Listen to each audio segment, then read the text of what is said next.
These guys are losers.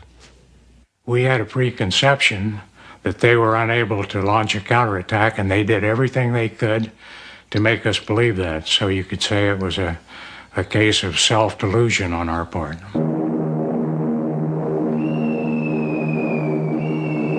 Allied planes were bombing Berlin at will. The Russians were destroying the Wehrmacht in the east. There was speculation that Hitler was already dead. In fact, he had retreated to an underground bunker, cut off from even his highest commanders, poring over maps, planning his last great attack down to the smallest detail.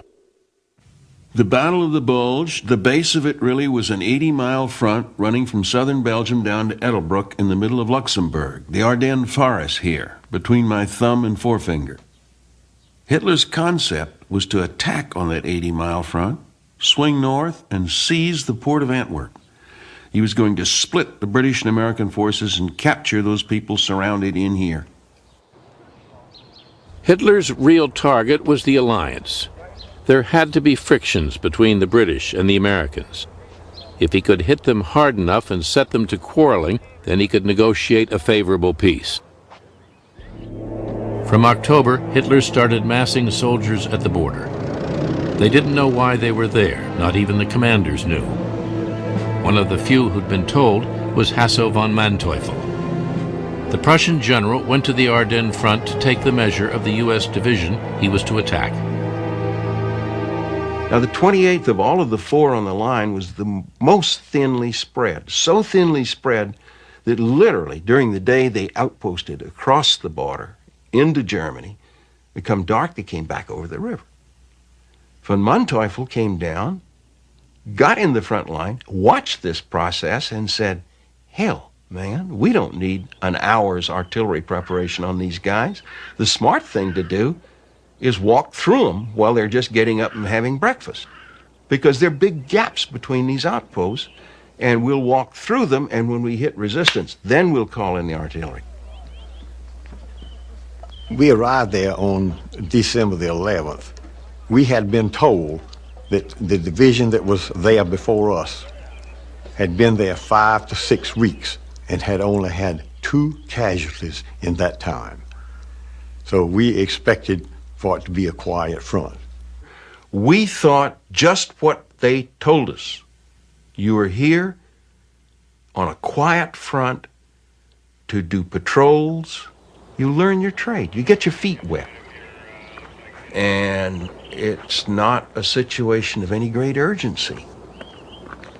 The 2nd Division, whom we replaced, the 2nd said to us, man, this is the ghost front. There's nothing out there. We saw that something was going on. Lots of German military, everywhere, in the streets, but not on the main roads. There were machine guns, tanks, trucks, cannons. You can't name it all, but lots of equipment. Marguerite Lindenmeyer was a Luxembourger who'd been picked up by a German patrol and taken behind enemy lines. We did not give ourselves away as Luxembourgers. We posed as Germans from Bowler. They told us that if we possibly could, to get away, because something was about to happen. They didn't know when, but they said something is going to happen. Something is going to happen for sure. Wir wollen nieder nach Paris, they said. We're on our way to Paris. Lindenmeyer made her way back across the border to Luxembourg and reported what she'd seen to the American forces. Other civilians trickled in, bringing the same story. Intelligence officers passed the reports up the line of command and warned of a German buildup. The warnings were dismissed. We did hear tanks moving, trucks moving, all sorts of noises indicative of the assembly of strength. And when we reported it, we were told from Corps, I think, certainly from Division, they're playing phonograph records. They know we're a Green Division, and they're just trying to put the scare on you. And I'm sure they had played phonograph records of tank movement before and gotten some results. These weren't phonograph records, they were tanks. But we accepted that because of our mindset that these people can't really launch a serious attack.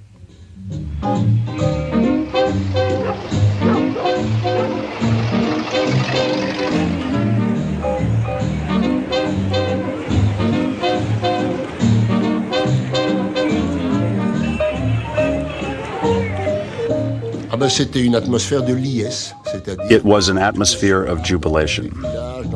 Every evening, in every village, in every town, there was a ball. Dances that were organized by the local population or by the Americans themselves. The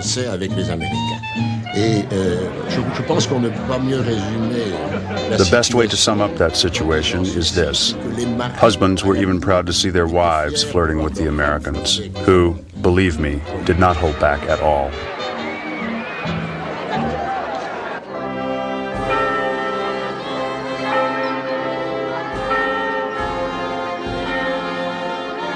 The word went round. The Americans are collecting all their rations to give a party for the children on December 6th, St. Nicholas Day.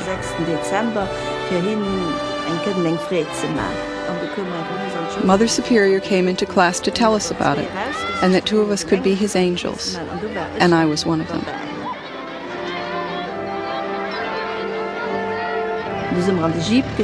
We were put into a jeep and driven through the whole town. When we were ready to go home, St. Nicholas took each one of us angels in his lap and gave us a kiss.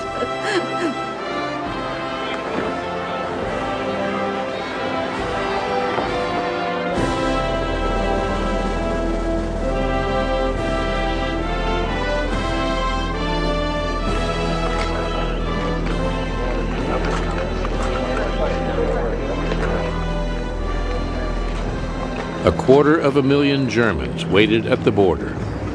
On December 16th, a Saturday, clouds and fog covered the valleys. It was the weather Hitler said he needed to keep the American bombers off his back. That day, a message went out to the 5th Panzer Army. Soldiers of the West Front, your great hour has arrived.